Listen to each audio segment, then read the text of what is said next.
자, 276쪽에 32번에 가설 건축물 얘기인데, 가설 건축물은 대부분이 이제 신고 대상이 많은데요. 허가 대상은 도심계획 시설과 관련된 가설 건축물만 유일한 허가가 되겠습니다.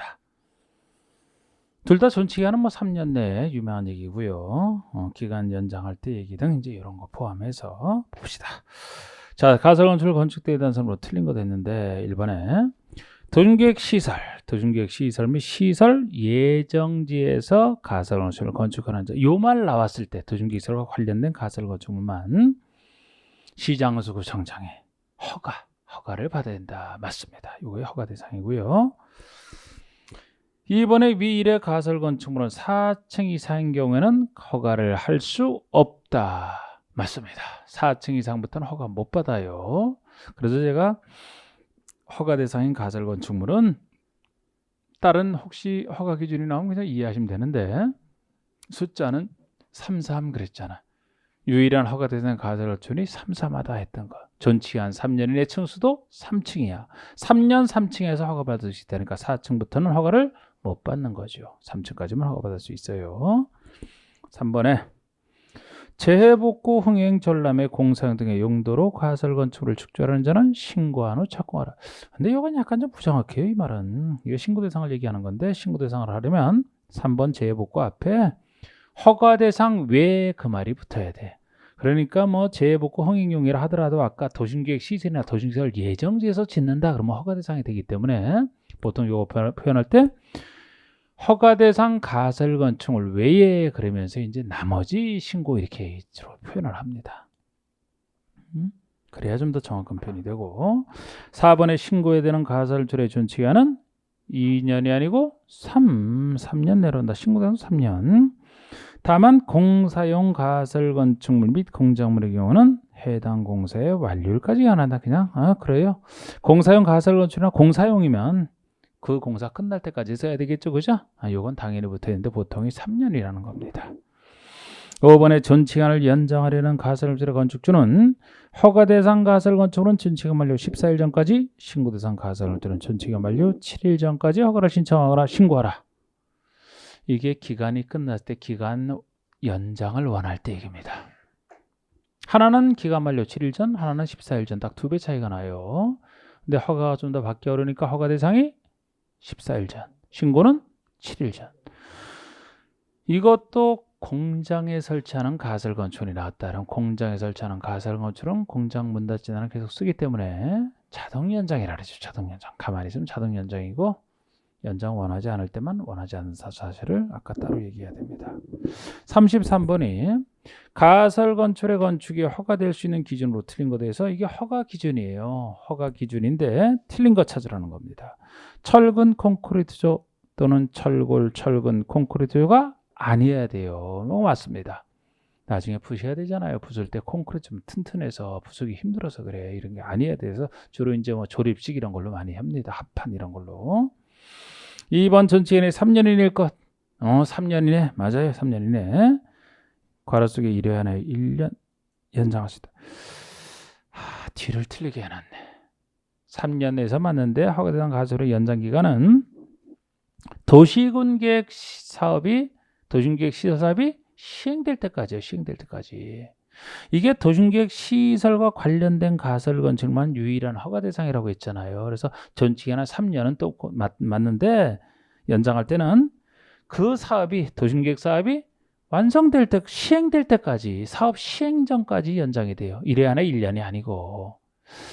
근데 이걸 가지고서 또 이렇게 바꿔서도 틀리게 냈네. 일반적인 얘기는 아니에요. 좀 구석으로 들어가. 구석으로. 보통 연장할 때 연장 가능한 것의 숫자가 1년짜리 나오는 건데 여기는 1년이 아니고 도심계획 시설과 관련돼 있으니까 그 사업이 시행될 때까지 연장해서 쓰다가 사업 시행되기 전에 철거하면 된다는 얘기거든요.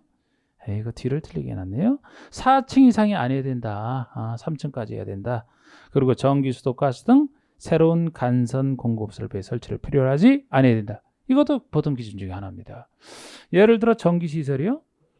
기존에 전기설이 있는데 이거를 그 옆에 가설건축을 지었고 이걸 이용하면 몰라도 전기시설이 없어서 잠깐 쓰는 가설건축물을 위해서 저쪽에서부터 전기설을 새로 설치를 해와야 된다라면 배보다 배꼽이 더 커서 안 된다. 아니어야 된다. 그런단 말이에요. 또 5번에 공동이나 판매시설, 운수설 등으로서 분양을 목적으로 건축하는 건축물이 아니어야 된다. 이렇게 얘기를 합니다.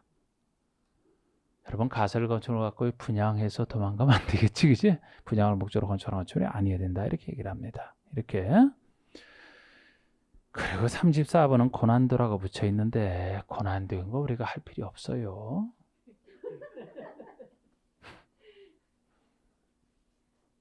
이게 기출문제야, 기출문제. 한 번 나왔던 기출문제. 이게 신고대상 가설건축의 허가대상에 신고대상이 엄청 많아요. 거기에도 없는 것은 신고도 필요 없어요. 근데 거기에 나오는 수많은 주제 하나를 바꿔낸 기출문제예요. 이게 한 번 딱 나왔던. 이거 하려면 못해요. 하려고 해도 어떻게 외울 건데 이거를 수십 가지인데. 예? 또 한 번 됐던 게 똑같이 또 나와요? 안 나와. 또 다른 걸 묻는단 말이야. 그러니까 제가 볼 땐 나올 가능성도 없지만 한 번 내고 어려울 때 내고 말았어요. 그러니까 저라면 이런 거 절대 소개 안 해. 이런 거. 예? 맞출 거 맞추라 그랬잖아. 이런 걸 왜 맞추려고 그래. 이런 걸 숫자 바꾼 거를.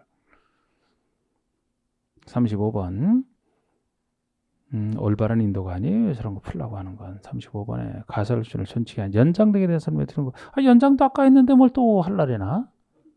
예? 아이 피곤하네. 틀린 거.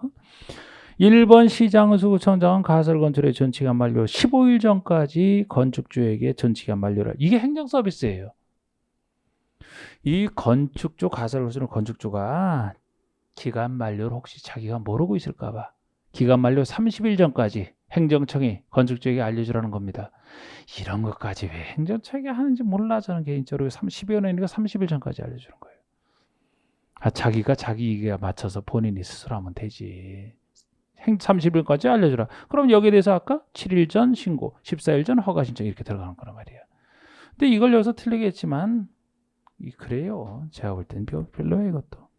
2번, 3번은 아까 14일 전, 7일 전 얘기고 4번도 아까 나온 거지. 뭐 2번, 3번의 존치기한 연장은 도중계획 사업이 시행될 때까지 연장할 수 있다. 그런데 이건 왜 틀렸냐면은 이것도 틀렸잖아.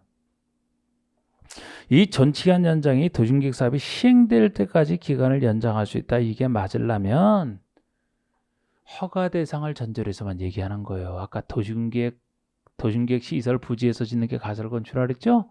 거기서 도중계획 사업이 시행될 때까지 연장할 수 있어요. 그러니까 이거는 2번을 전제로 하지 3번처럼 신고 대상을 전제로 하는 게 아니라 말이야. 그럼 이것도 틀린 거예요. 그럼 이렇게 내면 1번이 틀렸지만 4번에서는 3번을 빼야 맞단 말이에요. 신고 대상에서는 연장 얘기 없어. 허가 대상을 전제로 하는 것이지. 그리고 5번이 이게 제가 공장에 설치하는 가설 자동 연장을 얘기한 거예요. 전기한 연장이 가능한 공장에 설치하는 가설 건축물은 그 기한 연장을 나는 원하지 않는다. 이 사실을 통지하지 않는 한 기존과 가설 건축물과 동일한 기간으로 연장된 것으로 본다. 이게 자동 연장을 얘기하는 겁니다.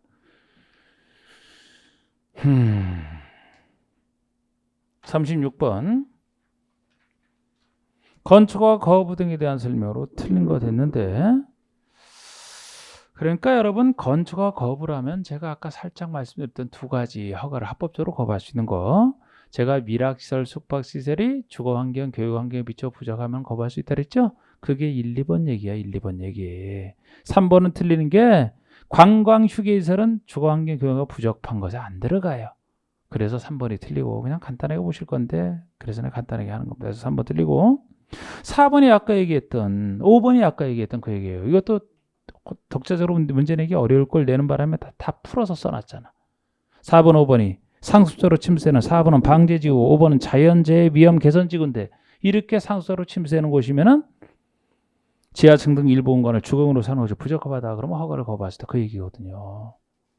그러니까 허가 거부세가 1, 2번 풀어 써놓고 4, 5번 풀어 써놨는데 그거 정도예요. 그거 정도. 3번 없고 됐어요. 그리고 제가 37번이 건설 설계 대상에 해당하는 것이 아닌 거 됐는데 이거 제가 독자적으로는 잘 안 내기 때문에 제가 평상시에 안 하는 거라고 했잖아요. 근데 이 중에 일부만 아까 제가 설명을 드렸던 건데 됐어요? 안 해?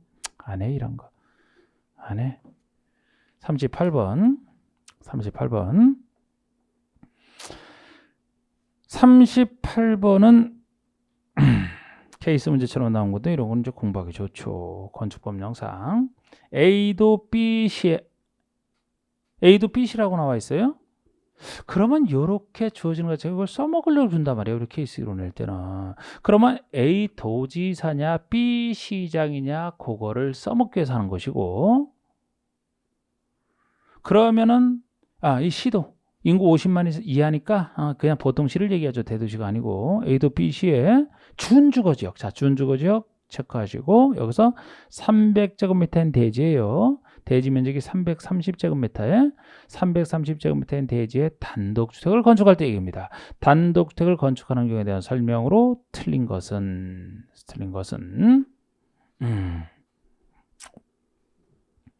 1번 건축주는 해당 지자체 조례가 정하는 기준에 따라 대지에 적용 등 필요한 처리를 해야 된다. 아이고, 적용 얘기를 하네. 적용 얘기. 여러분, 적용 의무. 대지 면적 얼마 이상? 200 이상. 대지의 적용은 대지하는 것이라 건축면적, 연면적이라고 대지 면적 기준으로 200제곱미터 이상의 대지에 건축을 할 때 적용을 해야 되는 겁니다. 그러면 지금 대지가 여기서는 얼마예요? 330제곱미터인 대지니까 200 이상에 속하죠? 200 이상에 속하는데 이것만으로 봐서는 안 되고 이것도 복잡하게 또 해야 되겠네. 자, 여러분, 우리 조경 얘기는 어차피 몇 번 나왔던 것이라 조경은 200 이상 대지에 할 때는 적용을 해야 되는데 적용 안 할 수 있는 경우를 여러 번 냈잖아. 적용 안 해도 되는 경우, 의무에 해당하지만 안 해도 되는 경우, 녹지나 관농자, 녹지나 비도시 한다. 자연인 경우 훌륭하니까 안 해도 된다. 물론 관농자라 하더라도 지구단위 계획이 지정되면 개발하니까 다시 해야 되겠습니다만, 녹지나 비도시 아니면 축사, 소대지에서 뭐 해줄 필요 있느냐, 가설건축물인데 잠깐 쓰는 뭐 해줄 필요 있느냐, 대지 염분이 함유돼 있다, 소금기가 있는데 해도 죽을 텐데 해서 뭐하냐, 이런 건 당연하단 말이에요. 그래서 주로 문제 내는 것 중에 작은 공장, 작은 물류시설. 우리 공장이라면 작으니까 생산에만 전념하면 된다. 공장의 대지 면적 기준에서는 5,000제곱미터 미만인 대지에 짓는 공장, 연면적 크기에서는 1,500 미만, 대지는 5,000 미만, 연면적 1,500 미만인 공장, 그리고 산업단지의 공장이라면 규모가 아무리 크든 말든 산업단지는 생산에 전념하는 곳이라 이 세 가지가 해야 돼요. 그리고 안 할 수 있어요. 그리고 물류시설이라면 역시 작은 물류시설은 적용할 필요 없다 이렇게 나가는 건데, 작다는 것이 연면적으로만 따져요. 그래서 공장처럼 연면적 1,500 미만인 물류시설인데 요거는 공장과 달리 아무리 작더라도 물류시설은 공장 생산하는 것과 달리 여기는 물건을 맡기로 오고 찾아가는 사람이 일반인이 왔다 갔다 하기 때문에 아무리 작더라도 주거나 상업지역이라면 그렇게 물건 찾으러 맡기고 오는 사람들 왔다 갔다 하기 때문에 그 사람을 위해서 해줘라. 그게 공장과 다른 점이잖아. 그래서 작은 물류시설인 1,500 미만의 물류시설이라면 주거나 상업지역에 건축할 때는 작더라도 찾는 사람을 해서 적용을 해야 된다. 제외. 공업지역이나 다른 데서 할 때가 생략할 수 있는 거지. 그거 정도인데 그럼 여기는 지금 일단 200 이상이니까 적용을 해야만 되느냐? 지역도 보세요. 준주거지역이잖아. 준주거지역. 이게 혹시 준주거 아니고 비도시가 나와 있으면, 아니면 녹지지역에 나와 있다, 그러면 적용 안 할 수가 있죠. 이 얘기가 틀린 얘기 되잖아. 그러니까 이거는 200 이상이면서 준주거라서 해야 된다가 맞는 겁니다. 두 번째, 나와 있는 걸 활용할 수 있어야 돼요. 그렇게 건축주는 건축사가 설계한 설계도서를 첨부하여 B 시장으로부터 허가를 받아야 된다. 자, B 시장으로부터 허가를 받아야 된다. 맞습니까? 네, 당연히 맞지. 허가를 받아야 돼요. B 시장. 도지사가 일리는 없잖아요. 도지사. 어쨌든 도지사 사전 승인 대상에 들어가는 것이 뭐 있을, 그래도 그것도 없겠네. 단독주택이기 때문에. 있어도 도지사는 허가권자는 아니잖아. 허가는 무조건 비시장이 되잖아. 맞습니다. 3번에 건축주는 건축 허가권자에게 사전 결정을 신청할 수 없다. 건축주는 허가권자에게 사전 결정을 신청할 수 없다. 원래 사전 결정은 허가권자에게 신청하는 것이죠. 그런데 누가 신청한다 그랬어요?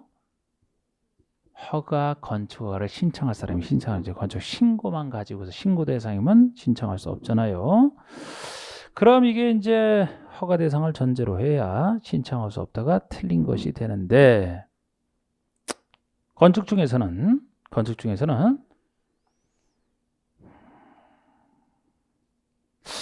이거 애매한데 이거 애매한데 예를 들어서 연면적 180제곱미터 미만이고 3층 미만인 건축물이라면 준주거지역은 주거지역이니까 허가 대상이네요. 허가 대상이죠. 그런데 여기서도 또 다른 내용 갖고는 할 수 없나? 혹시 신고 대상이 혹시 된다라면 이거는 맞는 얘기가 될 수도 있거든요. 만약에 이것이 85제곱미터의 건축 중에서 증축, 개축, 재축이라면 어떡할 거예요? 지금 그냥 대지 면적 330인 대지에 단독으로 건축한다고 되어 있는데 건축 중에서 85인 증축, 개축, 재축이라면 알 수가 없죠. 지금 이게 85 이하인지 아닌지. 만약에 85 이하라고 얘기하면 이거는 사전교정 신청할 수 없다가 맞아요. 아니면 신축이라도 100제곱미터 이하인 신축이다 그러면은 신고 대상이니까 사전교정 신청할 수 없다가 맞는 거예요. 제가 볼 때는 이거 3번을 무조건 정답으로 한다 그러기에는 실제 시험에서 이렇게 나오면 이건 이의제기 대상이에요. 바로. 왜냐하면 사전결정은 제가 누구만 건축허가 신청할 사람만 허가권자에게 신청할 수 있는 거잖아요. 신고 대상은 안 되잖아. 근데 여기서 건축 허가 대상이 확실한지 신고 대상인지 알 수가 없어. 주어진 것만 하고 알 수가 없어서 그래 지금. 200면 3층 미만에 해당되는 건 아니에요. 그거는 뭐 준주거지역이니까 상관없는데 아까 뭐 100 이하인 신축이라든지 증축, 개축이, 재축이 85 이하 이런 게 전제가 아닌 것이 되어 있어야 맞는 건데 이거는 알 수 없음 그래야 될 것 같은데 4번에 건축주가 허가를 받은 때로부터 2년 내 공사에 착수를 안 하면 B시장은 그 허가를 취소해야 된다. 허가 후 착수 기한은 2년이고 그럼 B시장은 허가를 취소해야 한다. 맞죠? 5번에 건축주가 건축에 대해 2m 높이로 담장을 축조하는 경우에는 축조 신고를 하지 아니한다. 여러분, 건축주가 지금 대지에 단독주택 지으면서 거기에 2m 높이로 담장을 축조한대요. 그러면 축조 신고, 공작물에 대한 신고를 하지 아니한다. 안 해도 되겠죠?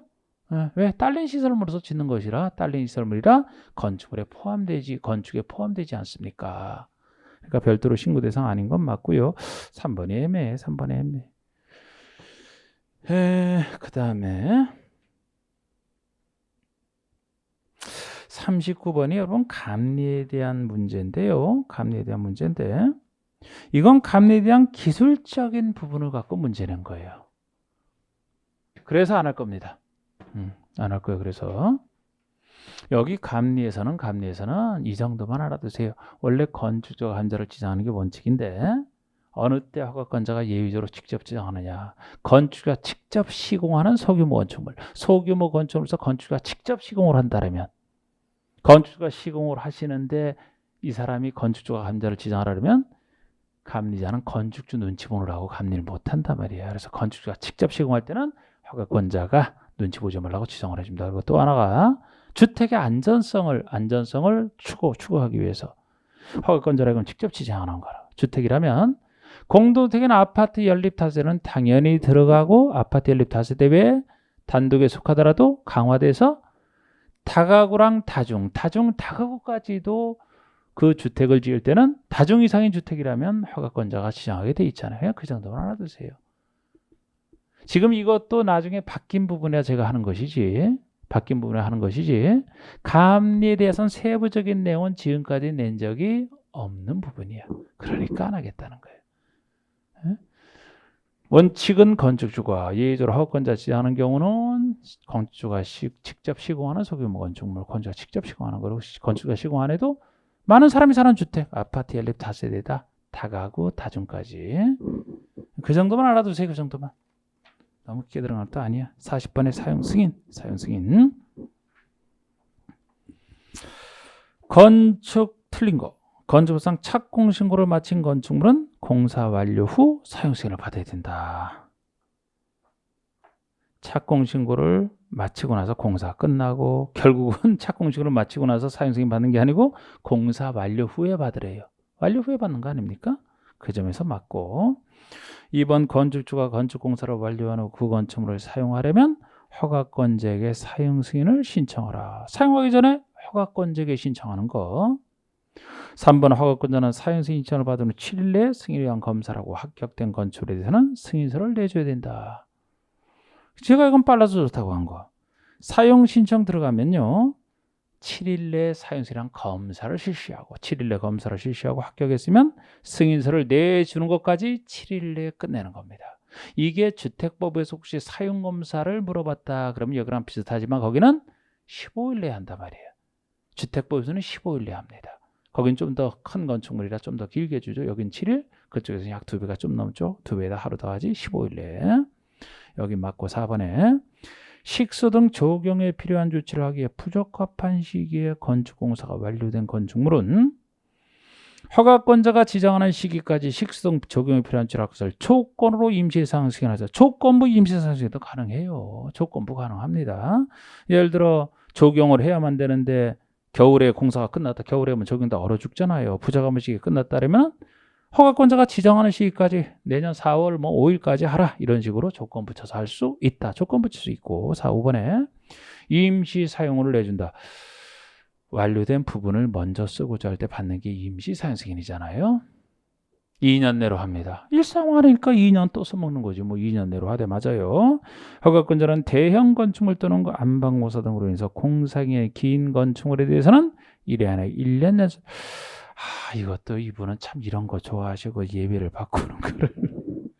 아까 도심기 시설 가설 건축물 거기서도 이걸 1회에서 바꾸게 하더니 1회 안에 1년 연장할 수 있다는 우리 건축가 제안에서 유명한 얘기인데 자꾸 그거를 다른 데서 이것도 여러분 몇 년이 아니고 몇 년 얘기 없이 그냥 연장할 수 있어요. 우리 임시 사용할 때도 원래는 2년 내로 하지만 이게 대형 건축물이나 아니면 암강 공사 등으로 공사기간이 길다 그러면은 그 연장 얘기 따로 없어요. 몇 년 연장 없이 그냥 연장할 수 있다. 이렇게 얘기를 합니다.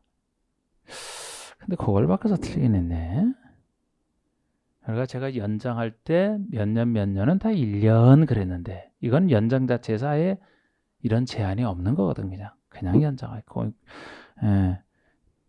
공사기간이 길다면 그때까지 발행 연장할 수 있다라든지.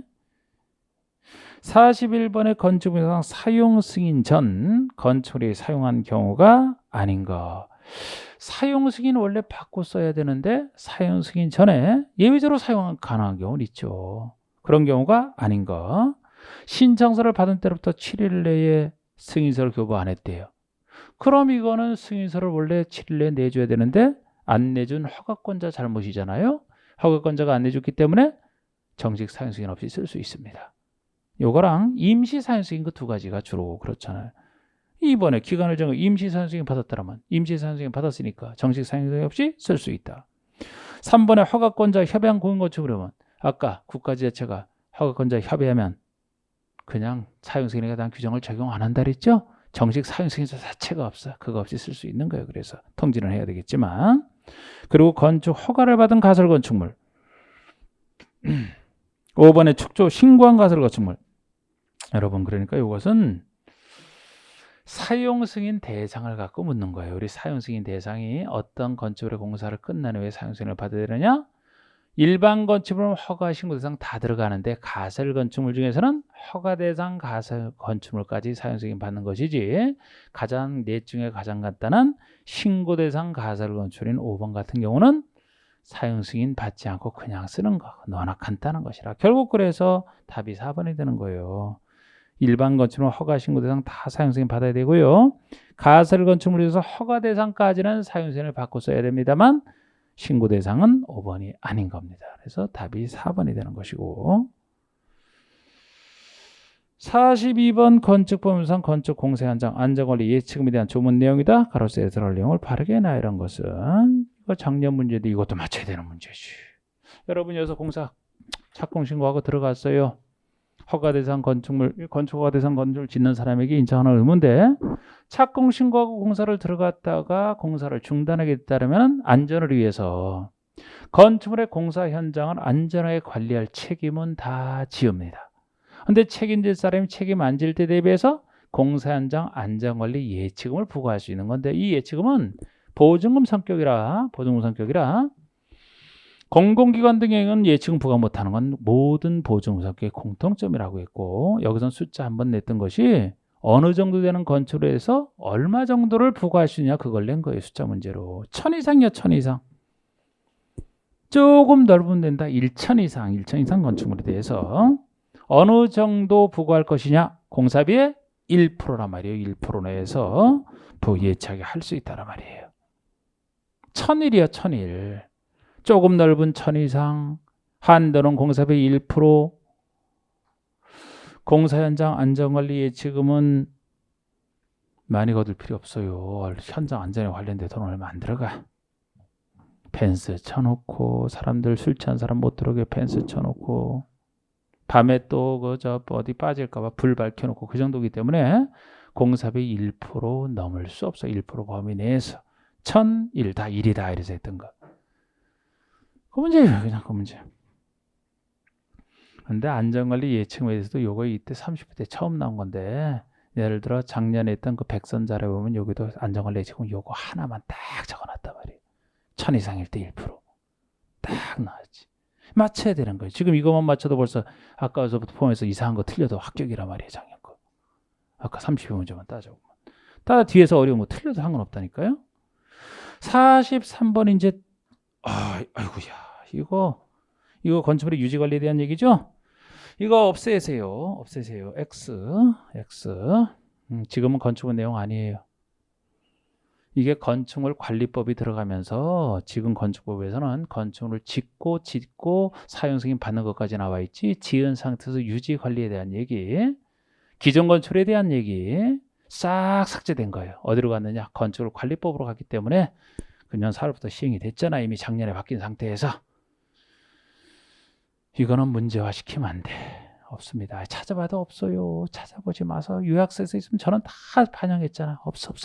아무리 찾아봐도 없어. 몰라요. 정식 요약서 몰라도 제 요약서에는 없어. 이런 거. 없어. 하는 거 아니에요. 이거. 철거 멸실 신고 막 그 전에 이거 외웠단 말이에요. 할 필요 없어요. 아예. 44번은 옛날에 한번 나왔던 그 등기 척탁 사유, 행정청이 척탁하는 사유 있잖아요. 여러분 공시법 기본 알면 다 푸는 문제. 이건 한번 나왔죠. 우리가 하는 거 아니에요, 이거.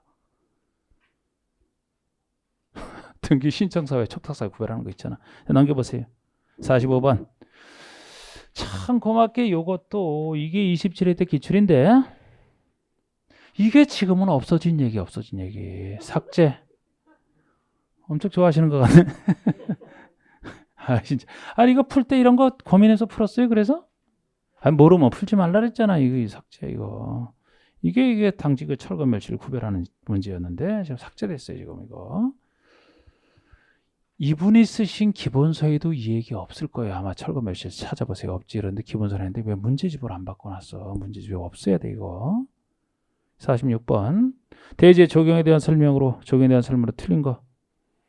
면적이 200제곱미터 이상인 대지에 건축을 하는 건축주는 용도지역 및 규모에 따라 대지에 적용 기타 필요한 줄을 해야 돼. 이게 적용 의무를 얘기해요. 대지에 적용을 해야 된다. 면적이 200 이상인 대지입니다. 대지 면적 기준으로 200 이상인 대지에 건축을 할 때 건축 면적, 연면적 크기가 상관없이 적용해야 되는 게 원칙인데, 여기에 대해서 제가 안 할 수 있는 경우를 아까 이미 말씀드린 거잖아. 그럼 여러 번 냈습니다. 2번 녹지지역에 건축하는 건축물은 적용 조치를 하지 아니할 수 있다. 왜요?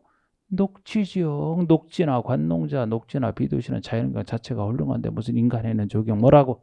안 할 수 있다. 3번. 면적 5,000제곱미터 미만인 대지에 건축하는 공장 적용 안 할 수 있다. 공장 대지 면적에서는 5,000 미만, 연면적에서는 1,500 미만, 그 중에 하나. 4번의 대지에 염분이 함유되어 있는 경우이거나 축사, 가설 건축물은 적용 조치를 하지 아니할 수 있다. 이것도 다 해도 죽거나 축사 이런 것들이잖아. 가설 건축물인데 안 할 수 있다. 5번에 주거나 상업적에 건축하는 연면적 1,500 미만인 물류시설은 적용 조치를 아니할 수 있다. 자, 우리 물류시설 연면적 1,500 미만인 물류시설은 원래 안 할 수 있다에 들어가지만 어디서 할 때는 제외해야 된다고요? 주거나 상업적에 할 때는 사람들이 왔다 갔다 한다니까. 여기는 아무리 물류시설 작아도 해야 돼요. 그래서 공업적에 할 때 확실히 안 하는 겁니다. 아니할 수 있다가 틀린 거 해야 돼요. 47번 문제도 그 문제 아닙니까? 건축법령상 건축의 대지에 적용을 하지 않아도 되는 그런 건축에 해당하는 것을 모두 골라라. 적용을 하지 않아도 되는 거.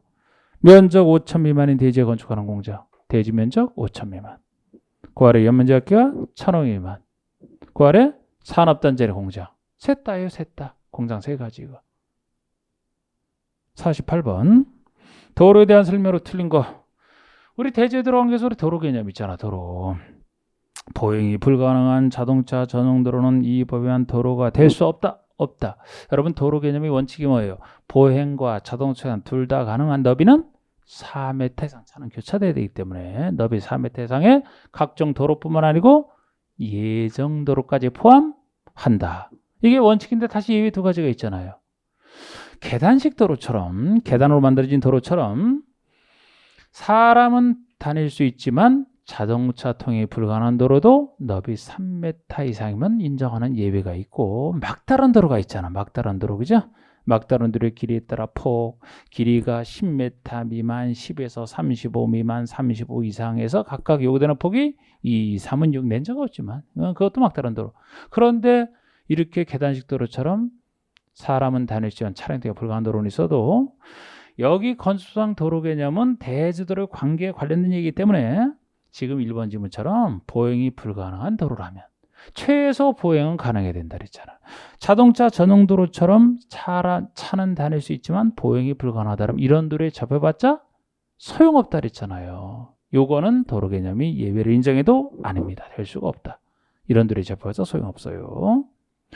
2번 보행과 자동차 통행에 관한 너비 4m 이상의 도로는 이 법에 의한 도로가 될 수 있으나 예정도로는 이 법에 의한 도로에서 제외된다. 포함, 예정도로도 포함. 틀렸고 지형적으로 차량 통행한 도로 설치가 곤란하다고 지정 공간 구간의 너비 3m 이상 도로. 이게 바로 아까 제가 지형적으로 차량 통행이 불가능하다. 계단식 도로. 사람은 다닐 수 있지만 차는 못 다니는 너비 3m 이상의 도로로서 각종 도로법에 따라 고시가 된 것, 도로법만 아니라 다른 법 다 돼요. 이런 된 것은 이 법에 의한 도로에 해당한다. 4번의 위 3의 경우 길이가 10m면은 막다른 도로로서 너비 2m 이상의 경우는 이 법에 의한 도로. 이것도 있어요. 3번에 대한 예로서 막다른 도로도 10m 미만이면 너비가 2m 이상만 돼도 역시 인정을 합니다. 5번의 길이 10m 미만인 막다른 도로로서 너비 2m 이상 도로는 이 법에 의한 도로에 해당한다. 4번은 3번은 전제로 한 건데 5번은 3번 전제 안 했어도 역시 막다른 도로의 순수 그거죠. 10m 미만은 2m 이상, 10에서 35 사이는 3m 이상, 35 이상은 6m 이상 이렇게 하는 거.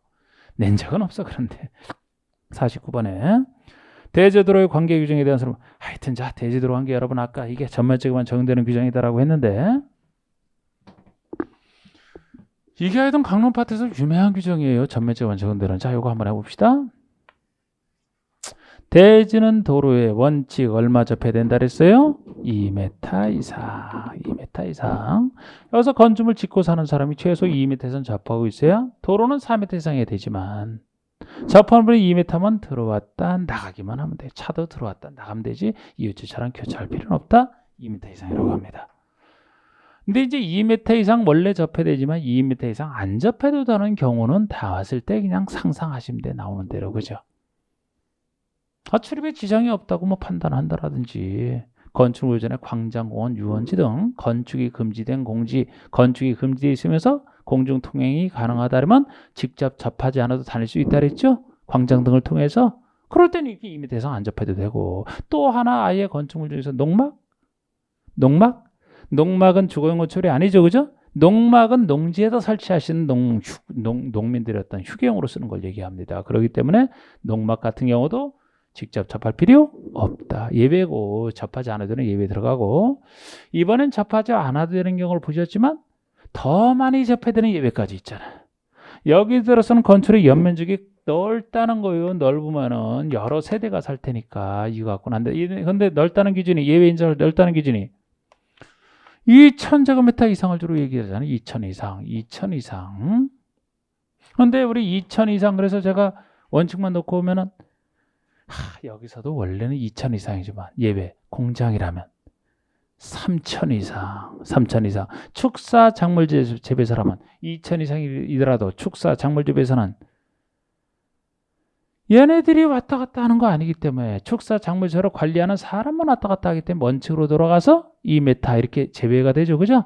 근데 보통의 2000 이상은 2가 추가됐으니까 접하는 부분이 아까 원래 도로 너비는 원칙이 4m이기 때문에 여기다 2를 더하고 접하는 부분에도 2를 더해서 2000 이상인 것처럼 공장은 3000 이상이면 접하는 부분 도로 너비 6m 이상 되는 도로에 접하는 부분이 4m 접하라. 이런 예외 규정까지 있잖아. 안 접해도 되는 경우와 많이 접해야 되는 경우까지 정확히 하셔야 돼요. 대지도로 관계. 틀린 것은 1번. 건축물의 대지는 2m 이상의 도로에 접해야 돼. 이게 원칙 규정이에요. 2m 이상. 이것도 도로 개념 속에 자동차, 만행이 통해 사용되는 도로는 제외한다. 2번 해당 건축의 출입에 지장이 없다고 인정이 된다라면 네 일의 규정이 적용되지 않는다. 출입에 지장이 없는데 2m 이상 접하지 않아도 되죠. 덜 접해도 됩니다. 아까 뭐 농막 이런 거, 통로에 지장이 없는 뭐 광장, 공원 등이 있다 이런 경우. 3번의 연면적기가 2000제곱미터 이상인 건축물의 대지는 너비 6m 이상 도로에 4m 이상, 2000 원칙, 2000 이상, 너비 6m 이상 되는 도로에 접하는 분 4m 이상. 위 3의 경우 연면적기가 2000 이상인 축사 작물 재배는 그러지 않다. 축사 작물 재배 사람은 여기에서 제외니까 원칙으로 따라서 2m 잡으면 된다는 겁니다. 5번에 연면적기가 3000 이상인 공장, 3000 이상이라면 너비 4m 이상 도로에 2m 접하는 게 아니고 6m 이상 되는 도로에 4m 이상 접해야 되는 게 3000 이상인 공장이죠. 3000 이상인 공장. 5번이 틀렸습니다. 50번에 도로의 지정 폐지에 대한 설명도 이 도로의 지정 폐지 변경은 좀 전에 얘기했던 이 규정보다는 훨씬 덜 나왔던 건데 이건 참 자주 나왔던 거예요. 훨씬 덜 나왔던 건데 이거 보세요. 이거 했던 거. 이 제가 도로의 지정 폐지 변경도 이 도로 지정 폐지 변경이 일반 도로에 대한 예외로서 행정청이 그 위치를 지정한 도로라 했잖아. 그래서 대지는 도로에 접하지 않을 때 행정청이 도로를 지정해 주면 이게 도로의 지정이고 지정한 도로를 없애는 게 폐지고 바꾸는 게 변경인데 그래서 이것도 전면적으로만 적용되는 규정이었잖아요. 이 둘의 차이점만 살짝 아시면 돼. 예. 허가권자 행정청이 이걸 지정할 때니까 둘 다 정식 도로가 아니고 이렇게 지정한 도로는 이해관계인의 동의를 받는 게 기본이에요. 만약에 도로를 지정할 때라면 이해관계인이 이 도로에 편입되는 토지 소유자 등이 이해관계인이 될 겁니다. 남의 땅에 함부로 지정하면 안 되잖아. 그래서 지정해 두는지 물어보고 이해관계인의 동의를 받아 지정하는 거예요. 보통 일반 도로라면 수용해서 막 도로하죠. 그죠?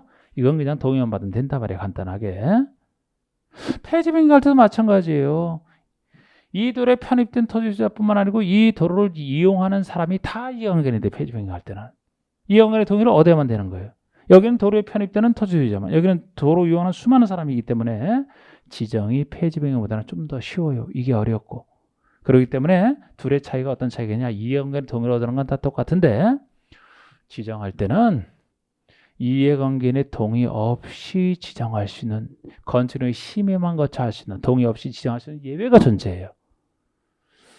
이해관계인의 해외 거주하는 등의 사유로 동의를 얻기가 어렵다고 인정하면 동의 없이 지정하고 나중에 돌아왔을 때 보상해주면 되거든.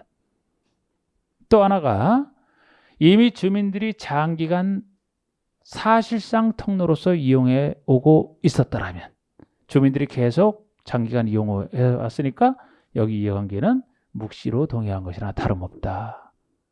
동의 없이 가능합니다. 그러나 폐지 변경할 때는 항상 그런 예외가 없어요. 항상 동의를 받아야만 돼. 해외에 나가 있어도 그 사람 동의 안 해주면 폐지 변경 못합니다. 동의 없이 만약에 폐지했다 그 사람 들어오면 길이 없어졌는데 어디로 다니라고 둘의 차이점만 아시면 돼. 다른 건 낼 수도 없어. 차이점만 살짝 보세요. 그러면 1번에 허가권자는 도로 위치를 지정 공고하면 이거 지정할 때죠. 지정할 때니까 그들이 이해관계의 동의를 받은 맞고 2번에 이해관계인의 해외에 거주하는 등의 사유로 동의를 받기가 곤란하다고 인정하는 경우에는 건축원의 심의를 거쳐 도로를 지정할 수 있다. 지정할 수 있대요. 해외에 거주하는 데의 사유. 그러면 지정할 때 예외 있다 그랬잖아. 우리 이렇게 폐지 변경할 때가 예외 없다 그랬지. 지정이니까 맞아요. 3번 허가권자는 지정한 도로를 폐지하거나 변경할 때는 이해관계인의 동의를 받아야 된다. 맞아요. 근데 4번 보시면 허가권자가 지정한 도로에 편입된 토지주자 건축 등이 허가권자에게 지정된 도로의 폐지나 변경을 신청하는 경우에는 그 도로에 대한 이해관계의 동의를 받는다. 폐지나 변경 얘기할 때잖아. 그러니까 그 도로에 편입된 토지주자가 요구했더라도 다른 이해관계의 동의를 반드시 받아야 되지. 지정과 달리 이해관계의 동의를 생략할 수 있는 경우는 없다는 게 폐지 변경입니다. 맞고요. 5번에 이해관계는 해외 거주하는 등의 사유로 이해관계의 동의를 받기가 곤란하다고 인정하는 경우에는 건축원의 심의를 거쳐 도로의 폐지나 변경을 할 수 있다. 이러면 안 된다 말이야. 폐지나 변경은 항상 동의를 얻어야만 된다니까요. 차라리 폐지나 변경을 지정으로 바꾸면은 이건 맞는 얘기야 돼. 예? 지정과 폐지 변경의 차이점만. 그리고 이제 또 건축선 지정 얘기인가? 건축선 지정. 자, 여러분. 건축선이 대지도로 관계해서 역시 전면 제거만 되는 규정이라고 했는데 건축선 한계에서는 대지도의 경계선이 건축선이 됩니다. 건축선이 바로 됩니다만 이렇게 원칙에 대한 예외 3가지 있죠? 건축선을 따로 지정할 수 있는 예외 3가지. 소유업이 미달도로에서 건축선, 소유업이 미달될 때는 소유업을 확보하기 위해서, 또 하나는 도로와 도로가 만나는 도로 모퉁에서 건축선, 가각전제, 그리고 또 하나는 행정청이 도시지역에서 이제 임의로 지정할 수 있는 건축선이 3개가 있어요. 그런데 소유업이 미달도로나 도로 모퉁에서는 소유업을 확보해야 되는 공공성과 역시 회전방향 확보라는 공공성 때문에 건축선이 지정됐다면 건축선과 도로 사이에 건축 못하는 부분은 대지에서도 앞으로도 건축을 못 지키는 대지에서도 제외하는데 시장 등이 다른 거 다 같이 지정해서 임의로 지정하는 그런 건축선 같은 경우에는 건축만 못할 뿐이지 그 부분이 대지에 포함된다. 계산 문제 쓸 때 그렇게 하는 건데 여기서 계산 문제는 직접 내지는 않은 것 같죠? 그럼 그냥 말로만 하면 되겠네요. 자, 소유업이 미달도로부터 많이 했던 거니까. 자, 우리 소유업이 미달도로 따르면 보통 다른 얘기에서는 양쪽에 대지가 있다고 봐야 돼요. 이것만 얘기하더라도 다른 얘기에서는 양쪽에 대지가 있다고 봐야 되기 때문에 소유업이 미달도로 다 주어지고 합니다. 예를 들어 2m 도로나무가 2m라면 원칙 소유업이 4에 미달되기 때문에 이렇다 그러면 어느 쪽으로 이쪽으로는 도로 얼마나 건축선을 후퇴하느냐? 도로 일단 말부터 2m 돼 있지만 도로 중심선에서부터 양쪽으로 후퇴하니까 도로 중심선에서부터 이쪽으로 후퇴하기를 확보해야 되는 소유업의 2분의 1을 후퇴한 선호를 건축선으로 한다. 딱 정해지잖아. 이쪽으로 들어온 소유업이 2분의 1을 후퇴해서 결국 여기 4를 만들기 위해서 1 해서 4가 되는 거지. 이쪽으로 4의 반 2 이렇게 표현을 하죠. 이렇게. 계산 문제 나와서 바로 했는데 지금 표현만 나와서 표현대로 지금 하는 거예요. 만약에 이쪽에 일반 대지가 아니고 선로부지를 그렸다, 아니면 경사지를 그렸다, 아니면 뭐 하천이 흘러간다, 막 이렇게 돼 있으면 일반 대지가 아니기 때문에 이쪽으로만 후퇴해서 확보를 한다 그랬어요. 그럴 때는 그래서 이때는 도로 중심선에서 얘기하면 큰일 나죠, 그죠? 하천 등이 있는 쪽 경계선에서부터 후퇴하기를 소유업이 만큼 물러난 선을 건축으로 한다. 그럼 여기서 이제 2를 후퇴하기 3이면 1을 후퇴할 것이고 이렇게 하는 얘기부터. 그리고 이때 건축선과 도로 사이 이 부분은 앞으로도 소유업이 그 너비 도로가 들어서야 되기 때문에 앞으로도 아예 대지에서 제외하는 거예요. 대지 면적은 이 면적만 된다는 걸 알 수 있어야 된단 말이에요. 후퇴되는 거 외에. 그런데 도로와 도로가 만나는 도로 모퉁에서 건축선이다. 그러면 이거 그리려면 또 한참인데 이거.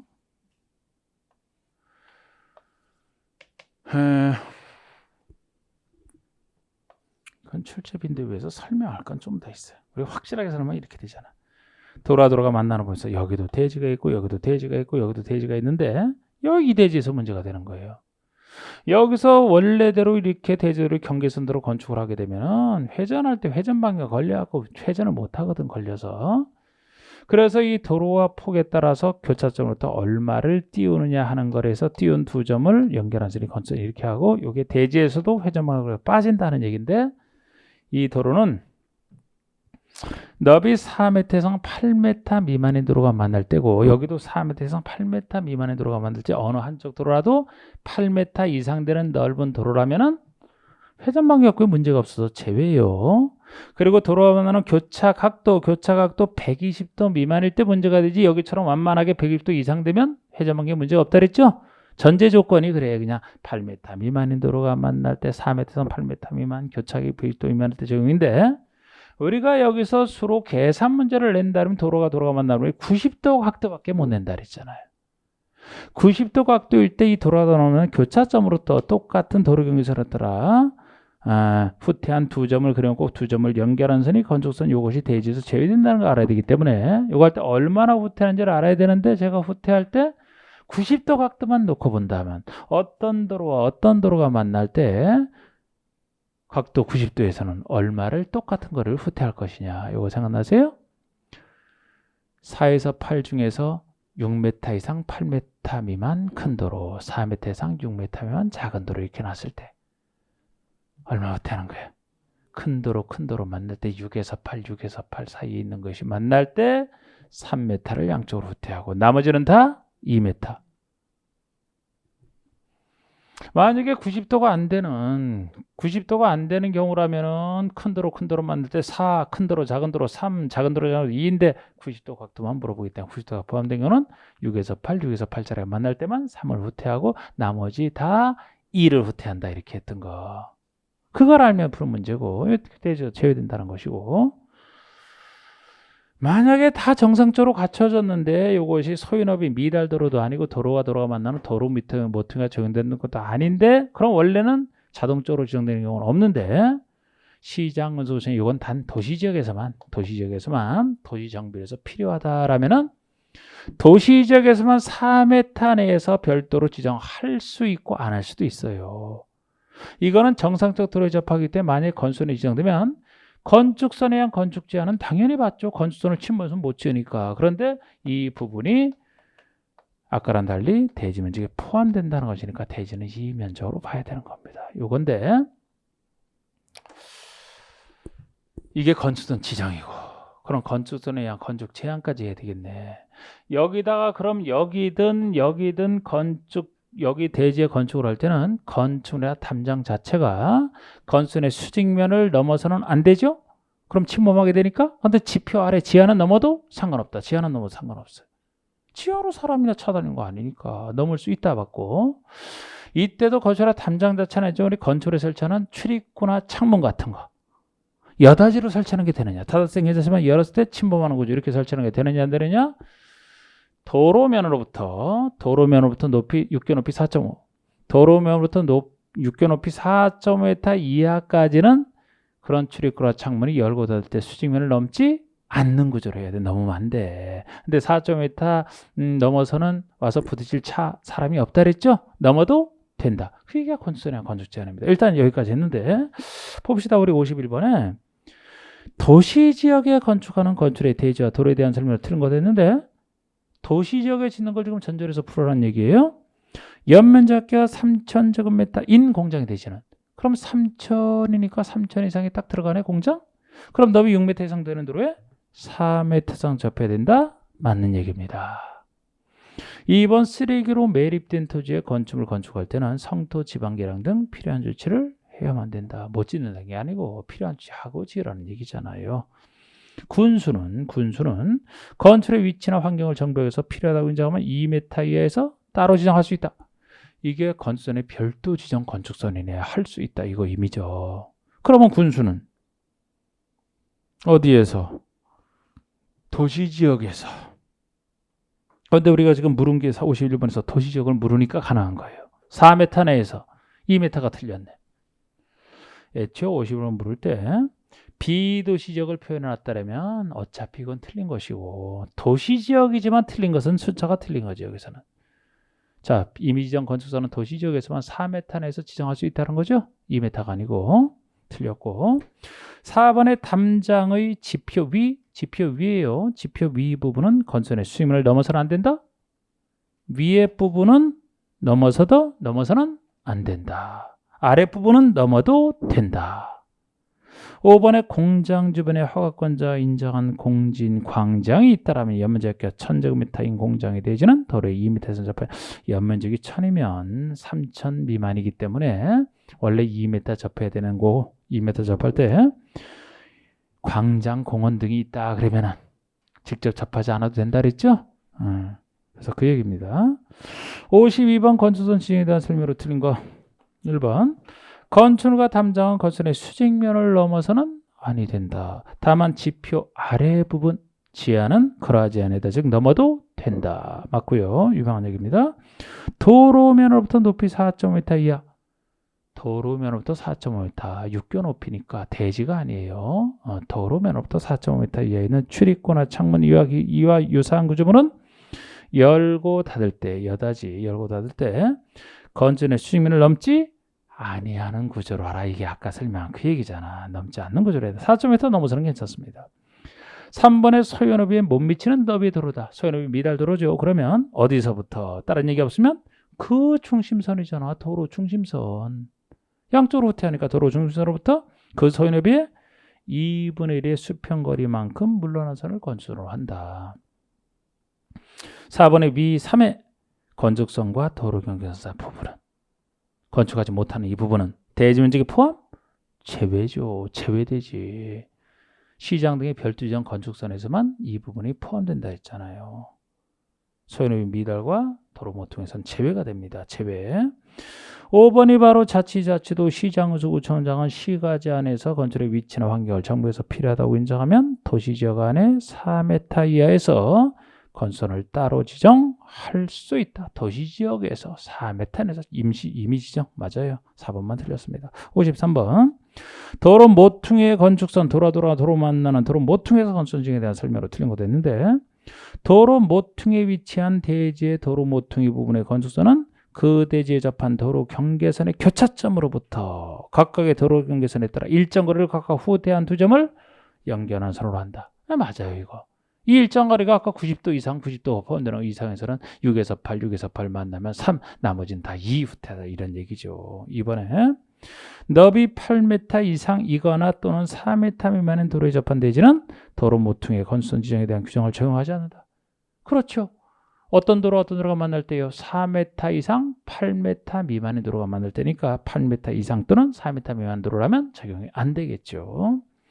3번의 도로의 교차각이 90도 이상이다. 이게 90 이상 이제 120도 미만 거기에 속하는 건데 90도 이상인 경우에는 도로 모퉁이의 건수선 지정 규정을 도로 모퉁이 건수선 지정을 적용하지 않는다. A 적용하지 않는 게 아니라 적용되는데 아까 3 큰 도로 3 나머지 2 했던 거죠. 그러니까 적용되지 않는다를 맞추려면 90도 이상이고 적용 안 되는 게 아니고 120도 이상일 때 적용이 안 되지.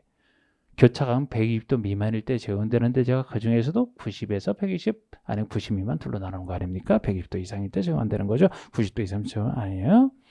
4번의 건축선과 도로 경계선 사이의 면적은 대지 면적 제외된다. 도로 모퉁이에서 여기서는 제외되는 것에 들어가죠. 가각전세 보면 제외합니다. 5번의 도로 경계선의 교차점으로부터 후퇴거리는 도로 교차각과 해당 도로의 너비에 따라 2m 이상 4m 내에서 결정된다. 그래요. 90도 미만일 때는 최대 4. 큰 도로 4. 제일 낮아야 2m죠. 근데 오히려 요거를 직접 묻지는 않았고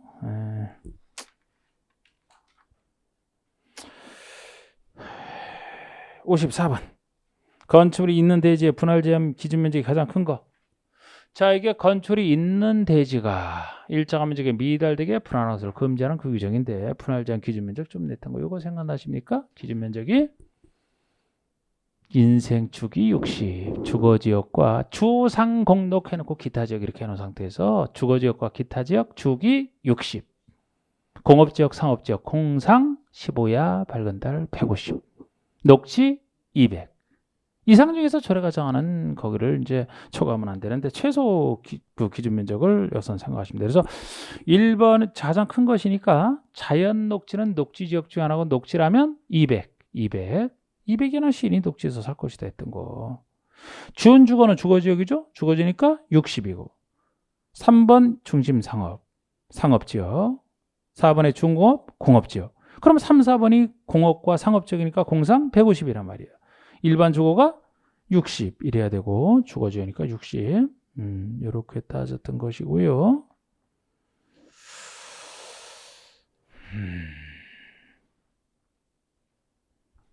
공개공지 문제가 여기서 또 나왔네. 아유, 시간은 지금 다 됐는데 여러분 56번까지 딱 풀어오셨어요? 예?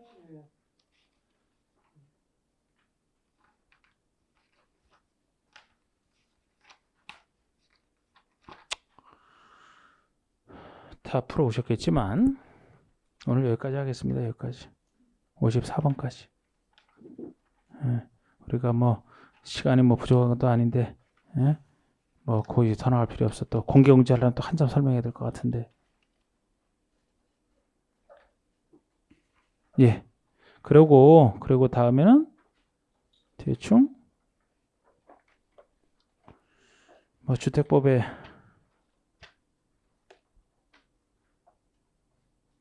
사업주체? 다음에 어디 정도까지 풀면 될 것 같아요, 여러분? 제가 저번에 그 진도 내줬을 때 사업 승인까지? 사업 주체까지요? 그러면 330페이지까지? 330페이지까지? 거기가 주체잖아.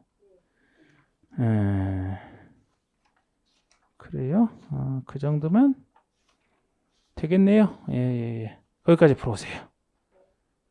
330제곱미터, 330제곱미터래. 330페이지까지. 습관이 이렇게 무서워 그냥. 자, 마치겠습니다.